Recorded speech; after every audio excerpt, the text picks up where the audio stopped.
জীবনে ভালোবাসার মানুষের চাইতে ভালো রাখা মানুষটা ভীষণ জরুরি। ভালোবাসতে তো সবাই পারে, কিন্তু কয়জন ভালো রাখতে পারে? জীবনে ভালোবাসার মানুষের অভাব না হলেও ভালো রাখা মানুষের ভীষণ বড্ড অভাব। আমি তোমাকে ভালোবাসি, এই কথাটি দিব্যি যে কেউ 100 বার অনায়াসে বলতে পারে। আমি তোমাকে ভালো রাখবো, এই প্রতিশ্রুতি দেওয়া মানুষ সবার জীবনে আসে না বা থাকে না।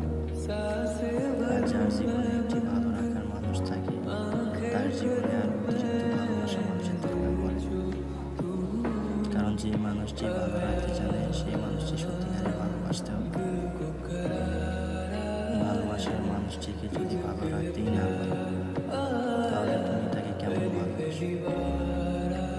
রাত জেগে গল্প করা, রোমান্টিক কথা বলা, কোথায় কোথায় ভালোবাসি বলা, কিংবা দামি খাবার খাওয়ানো, দামি গিফট দেওয়া, এসবকে ভালোবাসা বলা হয় না। ভালোবাসা মানে হলো যাকে ভালোবাসো ভালো রাখার দায়িত্ব নিজের হাতে তুলে নেওয়া। আমি তোমাকে ভালোবাসি মানে কথা দিই, আমি তোমাকে ভালো রাখবো। কেউ ভালো রাখতে হলে খুব বেশি কিছু দরকার পড়ে না। দামি গাড়ি, দামি গিফট, এসবের কিছুই লাগে না।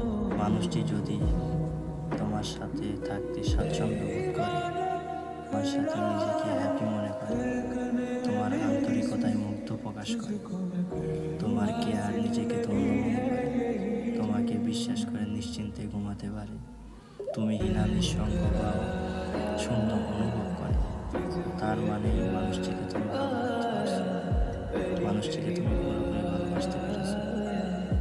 জীবনে এমন একজন ভালো রাখার মানুষ দরকার, জীবনে একজন ভালো রাখার মানুষ যার আছে, তার জীবনে ভালো রাখার মানুষের দরকার হয়।